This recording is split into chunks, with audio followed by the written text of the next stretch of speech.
Muy buenas noches, jóvenes estudiantes. Vamos a dar inicio a la literatura española 4 en el periodo de el naturalismo en España. En el movimiento del naturalismo en España participaron hombres comprometidos con posturas cercanas al krausismo o a la izquierda como Benito Pérez Galdós, Leopoldo Alas Clarín y Vicente Blasco Ibáñez.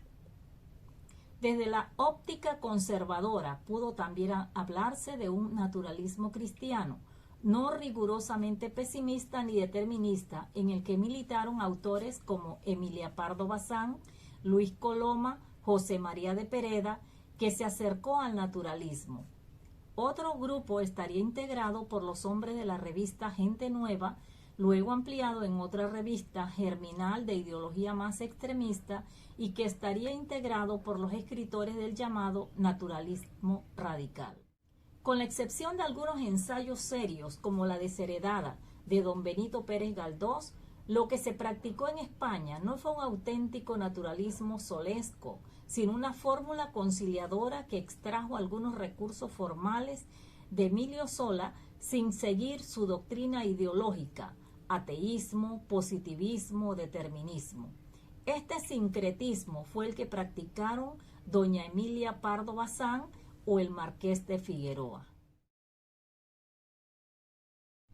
Bien, como han visto jóvenes estudiantes, este movimiento naturalista fue un estilo artístico, sobre todo literario, con una realidad de una objetividad documental en todos sus aspectos. De allí que es importante que nosotros estudiemos este movimiento con mucha cercanía a la realidad. Los escritores naturalistas consideraron que el instinto, la emoción o las condiciones sociales o económicas regían la conducta humana, en el que se destacó la dependencia del ser humano a las condiciones ambientales. La ética del naturalismo, a diferencia de la del realismo, incorporó una actitud amoral en la representación objetiva de la vida.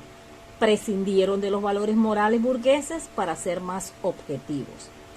En las novelas, el naturalismo buscó representar las capas sociales que había dejado de lado la novela del realismo burgués y aparecieron las clases bajas, la pequeña burguesía y el proletariado. La estética del naturalismo fue contraria a la tradicional y propuso una revolucionaria indiferencia entre lo bello y lo feo, que no juzgó a lo uno por encima de lo otro, si realmente era verdadero.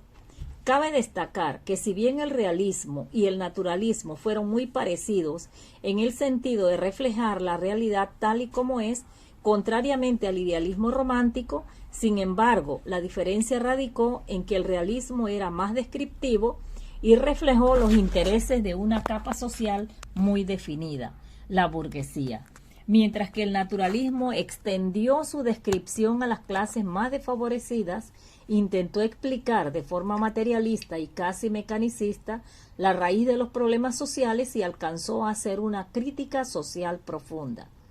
Además, si el individualismo burgués fue siempre libre y optimista en su fe liberal de que era posible el progreso sin contrapeso y labrar el propio destino, el naturalismo era pesimista y ateo merced al determinismo, que afirmó que era imposible escapar de las condiciones sociales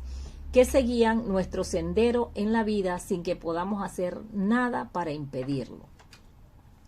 Por otra parte, los autores naturalistas españoles hicieron uso de un narrador omnisciente y se alejaron del impersonalismo que buscó el maestro francés Emilio Sola. Por otra parte, estas novelas no consiguieron una reproducción continua de la realidad, objetivo que sí buscó Emilio Sola, sino que sofocaron excesivamente los aspectos que querían destacar, con lo que perdió el valor documental que buscó Sola.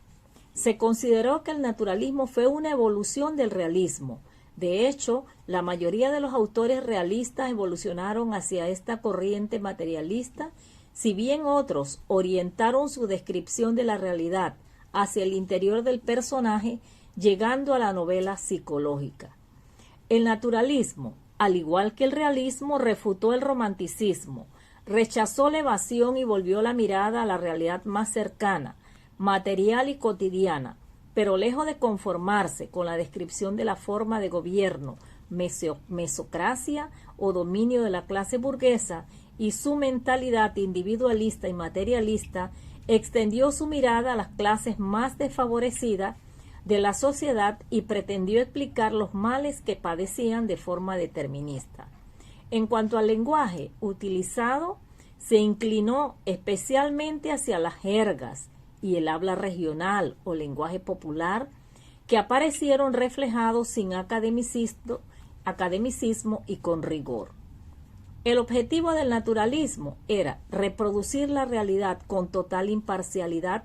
y verdad de una forma rigurosa, documentada y científica. Además, tenía como objetivo explicar los comportamientos del ser humano, y los narradores interpretaron la vida mediante la descripción del entorno social para descubrir las leyes que regían la conducta humana,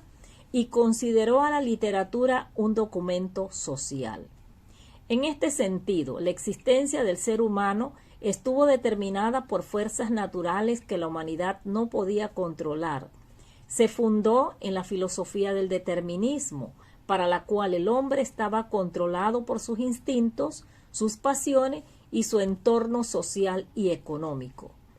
El naturalismo surgió en Francia hacia 1870 y tuvo amplias repercusiones.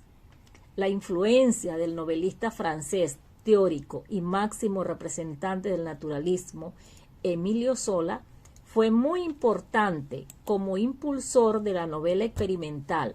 es decir, de una narrativa planteada como un experimento sociológico destinado no a reflejar la realidad contemporánea como la novela realista, sino a explicar las causas de los males sociales desde postulados positivistas, con el fin de contribuir a su reforma y progreso. Sobre las generaciones posteriores de escritores, no fue solo literaria, ya que su actitud de involucrarse tanto en la literatura como en la realidad social se transformó en un paradigma del escritor comprometido y dominó la escena cultural de Occidente hasta la década de los 70. La novela naturalista se centró a menudo en el examen de las lacras sociales, como el alcoholismo, la prostitución, la delincuencia, sin rehuir la sordidez o miseria, con el consiguiente escándalo para la sociedad bien pensante. La influencia de sus ideas y de su praxis narrativa marcó la literatura europea durante al menos 2 décadas de auge del naturalismo, 1880-1900. Emilio Zola, figura capital del naturalismo, no tenía que dedicarse a observar como hacían los representantes del realismo, sino que tras un minucioso acopio de datos o de lo que Zola llamó documentos humanos, habría de descubrir el mecanismo del corazón y de la inteligencia y hacer ver con el rigor propio de la ciencia y con criterio experimental que los hechos psíquicos están sujetos a leyes tan inexorables como fenómenos físicos, gracias a lo cual la novela adquirió valor social y científico. El naturalismo de Emilio Zola influyó grandemente en toda Europa y en España. La acción de Zola no llegó a ser muy considerada, pero es necesario tenerla en cuenta para el estudio de 1880. Por los años 70 apareció con pretensión hegemónica dentro de la orientación realista una doctrina que pretendía la literatura a la ciencia, aproximarla. Se refiere al naturalismo teórico de Emilio Zola, expuesto en muchos artículos desde 1866 hasta 1880. Intentó definir para la literatura un método de aproximación a la realidad, parecido al de las ciencias experimentales: observación, experimentación, impasibilidad ante los hechos, y quiso hacer entrar en el campo literario los nuevos datos proporcionados por las ciencias naturales, biología, fisiología, psicología, sociología y otras. Hacia 1890 hubo una reacción contra el naturalismo. Se volvió a señalar la primacía del espíritu frente a lo material, y una concepción optimista de la vida sucedía al interior pesimismo, mientras cobraron nuevas vigencias los valores estéticos y la novela, que estaba ceñida en la observación del detalle concreto, se enriqueció con símbolos plenos de intención idealista. Fue el naturalismo de Emilio Zola el que se difundió en Francia, suscitando adhesiones y encarnizadas polémicas, y el que pasó las fronteras e influyó en todas las literaturas nacionales europeas, en las que apareció por algunos años, sino como la panacea de la nueva verdad literaria, por lo menos como una avanzada de la modernidad, tal como lo expresó Alas Clarín al decir, abro comillas, la doctrina del arte sincero, apropiado a las reales necesidades estéticas de la vida moderna, cierro comillas.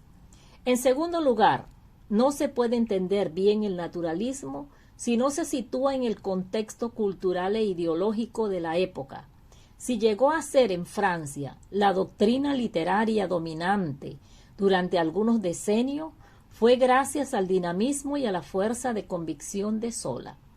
Fue preciso, en un primer momento, evocar brevemente qué papel representó la ciencia en la mentalidad más o menos ilustrada de la segunda mitad del siglo XIX hasta la última década. Se ha sabido que la situación histórica y las condiciones socioculturales de España no permitieron que el pensamiento positivo y la adhesión a la ciencia alcanzaran el nivel hegemónico que tenía en Francia. Como el naturalismo era el corolario o consecuencia en el campo literario de la filosofía positivista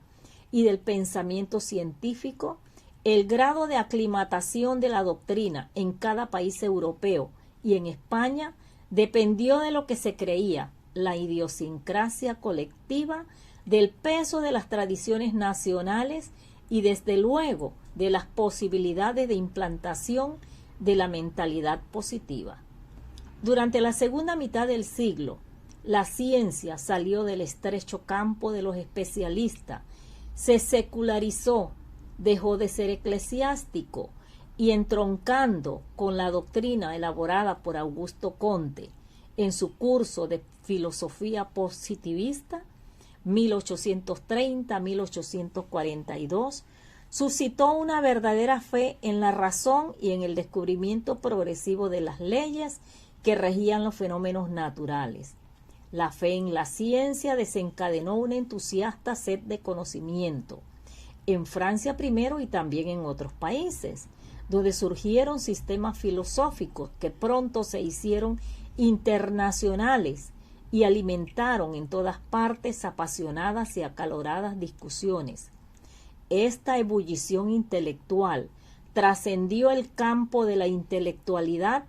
se popularizó gracias a la prensa y a la publicación de un sinnúmero de obras de vulgarización, diccionarios, enciclopedias,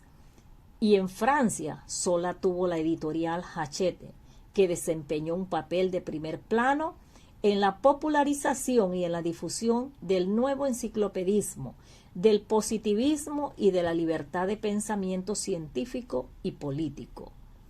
Así, en la clase media y en la burguesía se formó poco a poco un nuevo público más enterado y capaz de enterarse por la antropología, la etnografía, la medicina, la biología. La actividad de Emilio Zola fue verdaderamente asombrosa. La enorme popularidad que alcanzó su nombre en Francia y fuera de Francia se debió a la fuerza militante con la que construyó y defendió una doctrina que por un tiempo unificó en torno a la literatura dentro y fuera del campo literario elementos y aspiraciones de lo que se creyó la forma moderna de pensar y ver el mundo. Emilio Zola, a pesar de proclamar que el naturalismo no fue una escuela ni siquiera un movimiento, se portó como el jefe que dedicó con ardor mesiánico toda su actividad de teórico, crítico y polemista a la elaboración y a la defensa de una doctrina exclusiva y con pretensiones hegemónicas. El naturalismo se vio a través de la doctrina absoluta elaborada y de las doctrinas relativas derivadas de ella, como la de los españoles Leopoldo Alas o de doña Emilia Pardo Bazán. Si bien fue imprescindible que el crítico y el historiador de la literatura acudieran al discurso por el cual cualquier movimiento literario intentara definirse, justificarse, no deberían concederle, y en general no le concedieron, más valor que el de ser un discurso. El naturalismo doctrinal, tanto el de Sola como el de Alas Clarín o de la condesa de Pardo Bazán, fue tan significativo, de tal peso cultural e ideológico, que fue objeto de estudio hasta tal punto que las obras, las novelas, pudieron aparecer como consecuencias coherentes de un discurso coherente, lo cual solo fue exacto hasta un cierto punto, aquel en el que empieza la literatura. Entre los representantes de la novela naturalista podemos destacar a doña Emilia Pardo Bazán, conocida como la condesa de Pardo Bazán, noble y aristocrática novelista, periodista, feminista, ensayista, crítica literaria, poetisa, dramaturga, traductora, editora, catedrática y conferenciante española, introductora del naturalismo en España. Fue una precursora en sus ideas acerca de los derechos de las mujeres y el feminismo. Reivindicó la instrucción de las mujeres como algo fundamental y dedicó una parte importante de su actuación pública a defenderlo. Entre sus obras se destacan La cuestión palpitante, Los pasos de Ulloa, la novela más conocida, La madre naturaleza, La quimera y La sirena negra. Los pasos de Ulloa se dividen en 5 partes que se distribuyen a lo largo de 30 capítulos, desarrollando diversos personajes y lugares en un tono muy natural típico de su época. La obra La barraca, de Vicente Blasco Ibáñez, conocido como el último naturalista español, es con quien se cierra la novela española del siglo XIX. Fue escritor, periodista y político español. Escribió la novela que le hizo famoso en el mundo entero y definitivamente rico, Los 4 jinetes del Apocalipsis. Le seguirán la novela sobre la guerra en el mar, Mare Nostrum, de 1918, y otra sobre la retaguardia, Los enemigos de la mujer, escrita en 1919, que completó la trilogía sobre la Gran Guerra. Según algunas versiones, la novela fue un encargo personal del presidente francés Raymond Poincaré a Blasco Ibáñez para que escribiera una novela sobre la guerra. En Europa, la novela Los 4 jinetes del Apocalipsis pasó desapercibida, desplazada por Sin novedad en el frente, de Éric Maria Remarque, pero en Estados Unidos estuvo un enorme éxito con más de 200.000 ejemplares vendidos en solo un año. Desde La cabaña del tío Tom no se había conocido un fenómeno semejante. Entre las obras de Blasco Ibáñez destacamos Arroz y tártana, La barraca, Entre naranjos, su obra más famosa, Cañas y barro, la más bella y original, Flor de mayo, Cuentos valencianos, Los 4 jinetes del Apocalipsis, Mare Nostrum, El papá del mar o Cristóbal Colón. La barraca se desarrolla en la Valencia del siglo XIX, donde se describe con precisiones tan duras de condiciones de vida, población campesina y agrícola. En el naturalismo también se destacó Leopoldo Alas, seudónimo Clarín, escritor y jurista español. Se desempeñó como crítico literario en la prensa periódica de la época, desde donde atacó con punzantes artículos a muchos literatos contemporáneos. Es conocido por su novela La Regenta, autor del cuento Adiós Cordera, y firmó por primera vez como Clarín, inaugurando el espacio con el verso. De esta forma, Leopoldo Alas entró en la vida literaria de la época y desde su columna empezó a lanzar duras críticas llenas de ironía contra la clase política de la Restauración. Clarín empezó a gozar de popularidad al mismo tiempo que le llegan abundantes disgustos y bastantes enemigos. Cada nuevo artículo se convirtió en un nuevo escándalo, criticado o alabado en las tertulias de la cervecería inglesa o del Ateneo de la calle de Arenal. Clarín siguió adelante en su estilo, asegurando, abro comillas, que el crítico que dice la verdad no medra, cierro comillas, y que el poeta, aunque sea malo, llega de rodilla en rodilla a jefe de negociado. Junto con esta actividad literaria, continuó con sus estudios preparando el doctorado. El estudio más relevante y más profundo al respecto es la serie de artículos de Clarín titulada Del estilo en la novela de 1882-1883, que por sí sola bastaría para hacer del autor de La Regenta uno de los críticos europeos más lúcidos y más enterados. Su modestia del estilo implica, además del abandono de cualquier retórica, que el narrador se haga lo más discreto que pueda para que no transparezca su punto de vista, en una palabra, para que llegue a la impersonalidad, a lo menos aparente, y la restricción debe subrayarse que han conseguido Flaubert y Zola. Es evidente que esa regla de la impersonalidad es una superación de las posiciones ideológicas que inducían a Clarín a alabar las novelas tendenciosas de Galdós, anteriores a la desheredada. Es a lo menos aparentemente una conquista estética sobre las ideologías. La reflexión sobre el naturalismo desemboca en la certidumbre de que la verdad es inmanente a la realidad y que desde luego es más objetivo, de mayor credibilidad y por tanto más eficaz pintar las cosas como son que mostrar cómo deberían ser, es decir, que es inútil añadir cualquier dimensión idealista a la novela, ya que la realidad no puede deparar sino provechosas enseñanzas. Lo mejor sería que el narrador no descubriera su subjetividad, que guarde para sí sus emociones y exponga sin parcialidades ni tesis todo lo observado. Cuando el escritor francés Emilio Zola afirma que la obra de arte es un trozo de creación visto a través de su temperamento,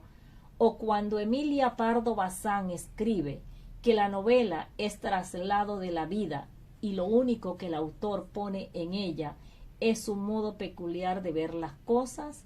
confiesan que tienen conciencia de que la representación es resultado de la visión que el pintor o el novelista tiene de la realidad observada. Lo que llamamos visión traduce la irreductible implicación del sujeto en cualquier intencionalidad de objetivismo y escapa a cualquier pretensión de definición, como tampoco es inexplicable la noción de temperamento. Armando Palacios Valdés fue también un escritor y crítico literario español. Con estos temas presentados, han podido ustedes darse cuenta la importancia que tiene el estudio de la literatura española para conocer los autores más relevantes que nos han dejado un cúmulo de conocimientos que son importantes para que las futuras generaciones disfruten de toda esa maravilla de obras que han dejado para la posteridad.